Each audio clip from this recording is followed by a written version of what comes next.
Hello दोस्तों, study mode में आपका स्वागत है। रेलवे एनटीपीसी 2019 नोटिफिकेशन संख्या 01/2019 के अंतर्गत 35,000 से अधिक पदों पर यह भर्ती निकाला गया था, जिसमें लाखों स्टूडेंट एग्ज़ाम में पार्टिसिपेट किए।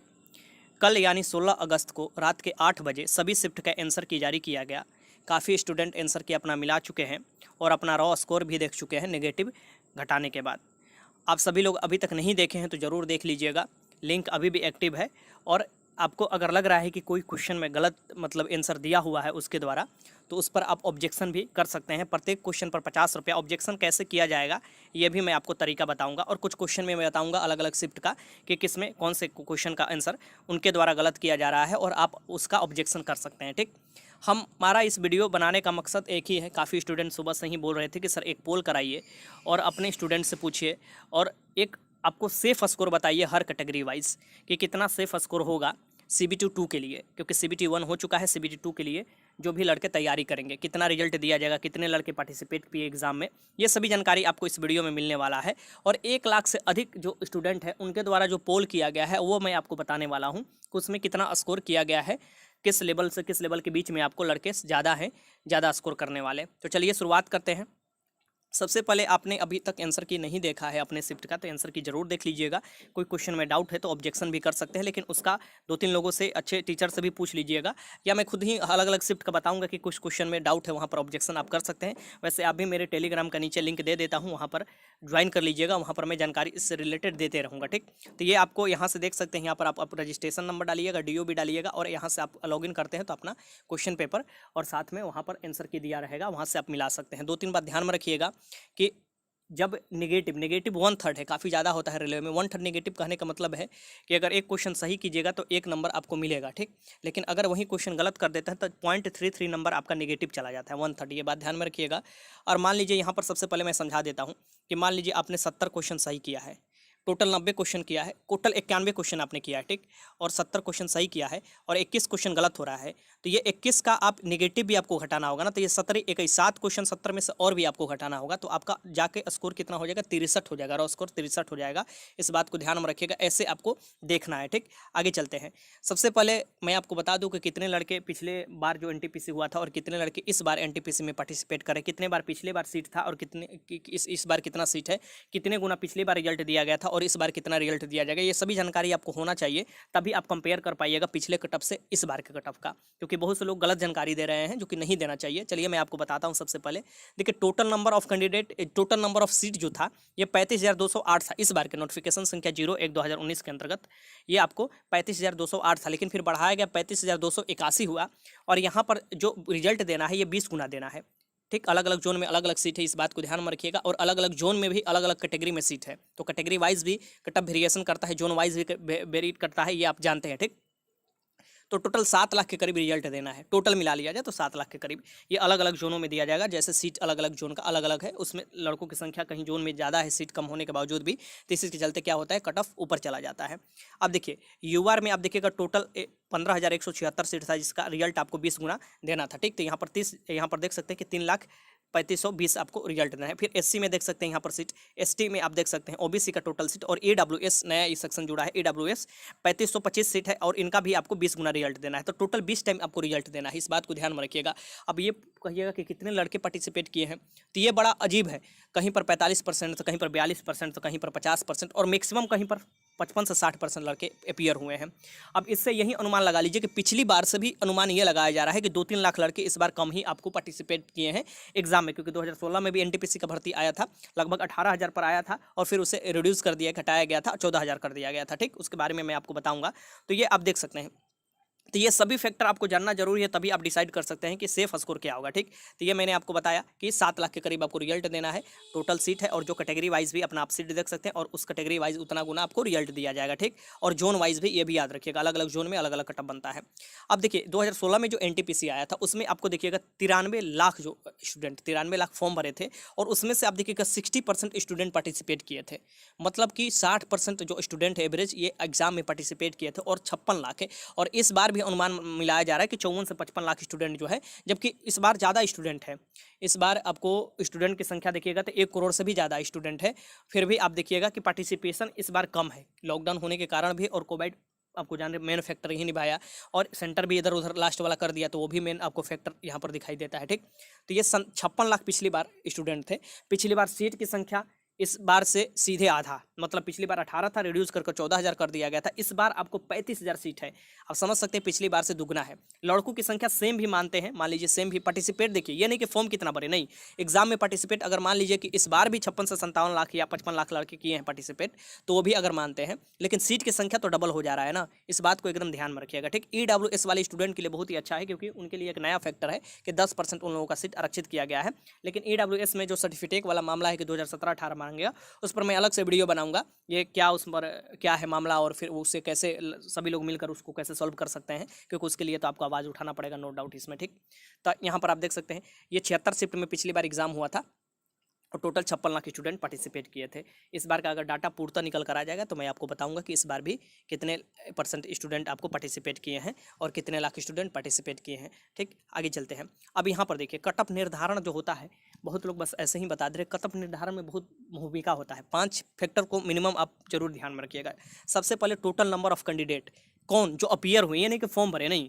पिछली बार आप देखिएगा 2016 में तो स्टूडेंट कम है, 93 लाख ही है, लेकिन आपको उसमें से 57 लाख स्टूडेंट आपको अपीयर्ड हो गए हैं। इस बार तो 1 करोड़ से भी ज़्यादा में इसकी लगभग 1 करोड़ 20 लाख से भी ज़्यादा स्टूडेंट है, लेकिन कितना पार्टिसिपेट किए वो भी आपको बहुत कम, क्योंकि कोविड-19 के चलते लॉकडाउन होने के कारण ये सबसे ज़्यादा देखा गया। और एग्जाम में लेट होना भी मुख्य कारण होता है, लड़के बहुत से एग्जाम छोड़ देते हैं। ठीक, अब यहाँ पर ये आपको देख सकते हैं कि कितना लोग अपीयर हुए, तो अपीयरिंग देखा जाए तो बहुत कम ही है।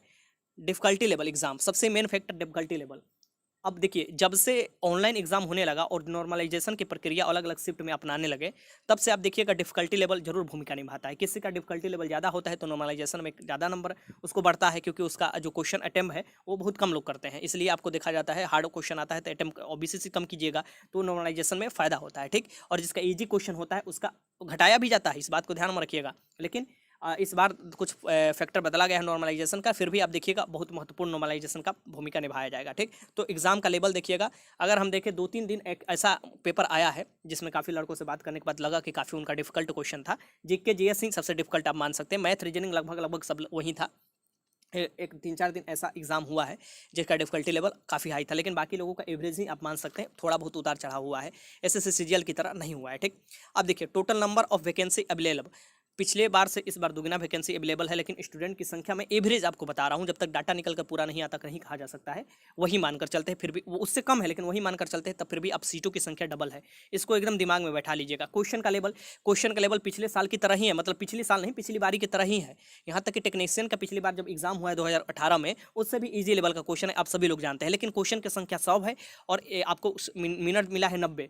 लड़के जो स्पीड नहीं बना पाए हैं मैथ में, उनका आपको 70 से 75 के बीच ही वो रुक गए हैं। ठीक, जो लड़के मैथ रीजनिंग में ज़्यादा स्पीड बना पाए हैं तो वो काफ़ी 90 के ऊपर भी गए हैं। बहुत से स्टूडेंट जो कि काट कूट कर आपको 80 और 90 के बीच में उनका स्कोर आ जा रहा है। ठीक, तो ये स्पीड का मामला था, क्वेश्चन का लेवल कोई उतना मायने नहीं रखता था, 2-3 दिन छोड़ दिया जाए तो। ठीक, बाकी आप मेरे विचार से मतलब कि समझ रहे होंगे, एग्जाम दिए होंगे तो समझ सकते हैं कि विचार अलग हो सकता है, लेकिन मैं ओवरऑल बात करने के बाद ही आपको बता रहा हूँ।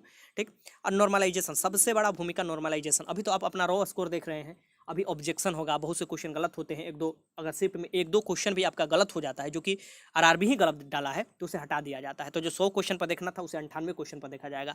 कोई ऑब्जेक्शन करता है तो आपका वो सही है, आप वो आंसर जो दिया उसके अकॉर्डिंग आप सही समझ रहे हैं। ऑब्जेक्शन अगर वही दूसरे लोग करता है, नहीं ये आंसर गलत है, वो आंसर हटाया जाता है, तो 1-2 नंबर आपका घट सकता है। तो ये भी बहुत बड़ी भूमिका निभाता है। ठीक, फिर नॉर्मलाइजेशन तो आप समझ सकते हैं, सबका बाप नॉर्मलाइजेशन है। ठीक, अभी कुछ कहा नहीं जा सकता बिना नॉर्मलाइजेशन का। नॉर्मलाइजेशन होगा किसी का 10 नंबर 15 नंबर बढ़ जाएगा, किसी का 20 नंबर तक बढ़ जाएगा, काफ़ी डिफिकल्टी होगा तो, जो मैं दिन बता रहा हूँ। ठीक, और किसी का घट भी सकता है 1-2 नंबर। ठीक, ये बात ध्यान में रखिएगा, ज़्यादा घटेगा नहीं लेकिन बढ़ेगा 10 नंबर से ऊपर ही, 8 नंबर 10 नंबर 12 नंबर बढ़ सकता है, जैसे ग्रुप D में बढ़ा था। इस बात को ध्यान में रखिएगा। आगे चलते हैं। काफ़ी मैंने आपको पोल भी किया था अलग अलग जगह पर। ठीक, वेबसाइट पर भी पोल किया था, और पोल का नतीजा आप देख सकते हैं कि बिलो 40% 10% है, बिलो आपको मतलब 40 से 50 अब जो क्वेश्चन किए हैं वो आपको 21% है, 50 से 60 के बीच में 36%। अब ये मिलाइए, ये जो है ना ये मिलाइएगा तो लगभग ये आपको देख लीजिए मिलाकर। ठीक, तो 70% के ऐसे स्टूडेंट होते हैं, 70% जो कि आपको 60 से नीचे स्कोर किए हैं। 70% स्टूडेंट, क्योंकि यहाँ से भी पोल एक है आपको 62,000 का, यहाँ पर भी देख सकते हैं कि यहाँ पर देखिए ये 50 से 60, इससे नीचे देखिए तो ये आप मिला सकते हैं कि ये भी 70%, ठीक। तो 70% ऐसे स्टूडेंट हैं जो कि 60 से नीचे स्कोर किए हैं। 30% स्टूडेंट ऐसे हैं जो कि 60 से ऊपर स्कोर पोल के अकॉर्डिंग दिखाया जा रहा है, ठीक। इसमें कुछ फॉल्स भी होते हैं, इस बात को ध्यान में रखिएगा, कुछ फॉल्स जरूर होते हैं और इसमें भी वेरी करता है। मान लीजिए किसी का 61 आया है, अगर वो ऑब्जेक्शन कर दिया जाता है और एक नंबर उसका हट जाता है तो वो भी तो 60 के नीचे चला जाएगा या 60 के करीब आएगा, या 2 क्वेश्चन अगर हटा ही दिया जाता है और वो मेन मान रहा था सही तो वो भी 60 के नीचे चला जाएगा। तो ये वेरी करता है, ठीक। तो ये सभी डिपेंड करेगा नॉर्मलाइजेशन पर, और जब तक पूरा आंसर की नहीं जारी किया जाता ओरिजिनल, और उसके बाद जो रिजल्ट निकाल कर कट ऑफ जारी किया जाएगा नॉर्मलाइजेशन होने के बाद, वही मेन आपका फैक्टर होगा, उसी पर देखा जाता है, ठीक। तो उसमें तो अभी दिन लगेगा, कुछ दिन लगेंगे और भी। तो यहाँ पर आप देख सकते हैं 80 प्लस वाले में देखिए 3%, ये 62,000 में 3%, 70 से 80 के बीच में 7% है, ठीक। वहीं आप देखिएगा यहाँ पर, चलिए पिछला मैं आपको दिखा रहा हूँ, यहाँ पर देखिए, ठीक। ये देखिए इसमें भी देखिए कि आपको 70 से एबव में 11%, ठीक। तो ऐसा नहीं है कि 70 से ऊपर नहीं है। तो मैंने बोला ना कि जो ये भी होता है कि कोई शिफ्ट जो होता है इजी होता है, तो उसमें ऑब्वियस सी बात है ज़्यादा स्कोर हो जाएगा। लेकिन इस बार जो देखा गया है, ये आप नहीं बोल सकते हैं कि एक जो शिफ्ट है काफ़ी इजी है और एक शिफ्ट जो है काफ़ी हार्ड है, ये नहीं देखा गया है। नॉर्मलाइजेशन के फार्मूला में भी कुछ बदलाव किया गया है, तो उसका भी फैक्टर देखा जाएगा, क्योंकि उसका फैक्टर अभी तक देखा नहीं गया, अभी तक देखा जाएगा। तो ये देखा जाएगा कि कितना नंबर ऊपर और नीचे हो रहा है, ठीक। तो ये सभी, क्योंकि लड़के बोल रहे थे कि सर बताइए सेफ स्कोर कितना हो सकता है और सीबीटी में, तो सबसे पहले मैं आपको बता रहा हूँ कि कितना आपका सही होना चाहिए कैटेगरी वाइज। अगर उस कैटेगरी वाइज है तो ये समझ लीजिए कि जोन वाइज भी आपको देखना पड़ेगा। 5-6 जोन ऐसे है, जैसे कि आपको इलाहाबाद जोन सबसे खतरनाक जोन में आता है, अजमेर जोन, ये सब कुछ ऐसे जोन होते हैं जहाँ पर अक्सर आपको देखिएगा कट ऑफ ऊपर ही बढ़ जाता है, ठीक। कुछ जोन जो होते हैं और वहाँ पर भी फैक्टर होता है कैटेगरी वाइज भी कट ऑफ काफ़ी वेरी करते हैं, ठीक। तो ये सब आप ध्यान में रखिएगा। आगे चलते हैं, यहाँ पर देखिए अब मैंने जो अपने अकॉर्डिंग बताया, ये जो सेफ स्कोर मैं बता रहा हूँ, कट ऑफ नहीं है, इसे सेफ स्कोर मानिएगा। अभी जो रो स्कोर आपका आ रहा है नेगेटिव काट कूट कर, जो अभी आपका रो स्कोर आ रहा है उसके अकॉर्डिंग ये आप मिला लीजिएगा। जैसे जनरल कैंडिडेट के जो भी स्टूडेंट है 56 प्लस स्कोर कर रहे हैं तो बहुत ही अच्छा है। अगर मान लीजिए जैसे इलाहाबाद जोन जैसे स्टूडेंट है, अगर इसमें से 3 नंबर और जोड़ देते हैं तो समझिए एकदम सेफ है, क्योंकि नॉर्मलाइजेशन भी होगा, ये मेन फैक्टर निभाएगा। EWS स्टूडेंट 50 प्लस, क्योंकि EWS का पूर्णता आप नहीं बता सकते, क्योंकि 4.5 लाख के करीब EWS स्टूडेंट है, जो कि सबसे कम स्टूडेंट में EWS स्टूडेंट है, 4.5 लाख है। और इनको 10% सीट जो रिजर्व किया गया है, इसका आप फायदा डायरेक्ट आप देख सकते हैं। पहली बार आप देखिएगा। हाँ, ये है कि सर्टिफिकेट कौन मांग रहा है, उस पर मैं अलग से वीडियो बनाऊंगा कि उसमें क्या लोचा है और क्या आपको आवाज़ उठाना चाहिए, ठीक। फिर OBC देखिए, OBC में 51 प्लस अगर आपका स्कोर अभी आ रहा है तो आप मानिए सेफ है। SC कैटेगरी के देख सकते हैं 45 प्लस और ST कैटेगरी के 40 प्लस, ठीक। ये आपका स्कोर अभी आ रहा है तो समझिए सेफ है। बहुत लोग बोलेंगे कि ये बहुत सर कम बता रहे हैं। एक बात मैं आपको बता दूं कि आप जाइए मत कि कौन कितना बता रहा है, कोई 80 बता रहा है, कोई 85 बता रहा है, बहुत से लोग झूठ बताते हैं, ठीक।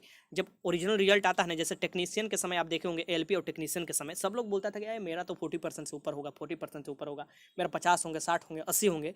आप जब कट ऑफ देखे होंगे तो दंग हो जाएंगे, और अपने स्टूडेंट जो बोल रहा था ये बात उससे भी पूछे होंगे तो दंग हो जाए। तो काफ़ी लोग झूठ भी बोलते हैं, झूठ बातों पर नहीं ध्यान देना चाहिए, ठीक। अब PH और एक सर्विसमैन के बारे में स्टूडेंट पूछ रहे थे, देखिए इनके अब कैंडिडेट के ऊपर डिपेंड करता है कितने लोग पार्टिसिपेट किए। अक्सर देखिएगा 15 से 20 नंबर कम ही रहता है इनका, ठीक। और इनका भी कैटेगरी वाइज वेरी करता है, इस बात को ध्यान में रखिएगा। 2 फैक्टर जरूर मैं आपको बताऊंगा। एक तो जोन बहुत महत्वपूर्ण भूमिका निभाता है, कहीं बहुत कम चले जाते हैं, कहीं बहुत ज़्यादा, क्योंकि वो लड़के के ऊपर डिपेंड करते हैं, सीट संख्या और लड़के के ऊपर, ठीक। और दूसरा नंबर नॉर्मलाइजेशन जो होगा ये CBT 1 और CBT 2 दोनों में महत्वपूर्ण भूमिका निभाता है, ठीक। तो ये जरूर ध्यान में रखिएगा। नॉर्मलाइजेशन पर किसका फ़ायदा मिलने वाला है और किसको नहीं, ये आपको जब रिजल्ट आएगा तभी आपको पता चलेगा कि किसका कितना नंबर बढ़ा है, ठीक। तो ये था, मैं अपने अकॉर्डिंग बता दिया, काफ़ी सर्वे करने के बाद ही, कुछ स्टूडेंट से बात करने के बाद ही। सबसे ज़्यादा स्टूडेंट मैं बताऊँ आपको कि बात करने के बाद बहुत से स्टूडेंट बताए कि मैंने 60 के 65 स्कोर किया है, ठीक। आप अपना रो स्कोर ज़रूर लिखिएगा, कितना आप स्कोर कर रहे हैं नेगेटिव करने के बाद, नेगेटिव घटा लीजिएगा जैसे मैंने बताया आपको, और अपना स्कोर ज़रूर लिखिएगा। ऐसे लोग कमेंट में देखते हैं तो उनको पता चल पाता है कि, और अपना जोन ज़रूर लिखिएगा, ठीक। कैटेगरी लिख सकते हैं, कैटेगरी लिखिएगा तो फ़ायदा होगा। कैटेगरी वाइज, जोन वाइज आपका रो स्कोर जरूर लिखिएगा। वीडियो अच्छा लगा तो लाइक कीजिएगा। वीडियो देखने का आपका बहुत बहुत धन्यवाद।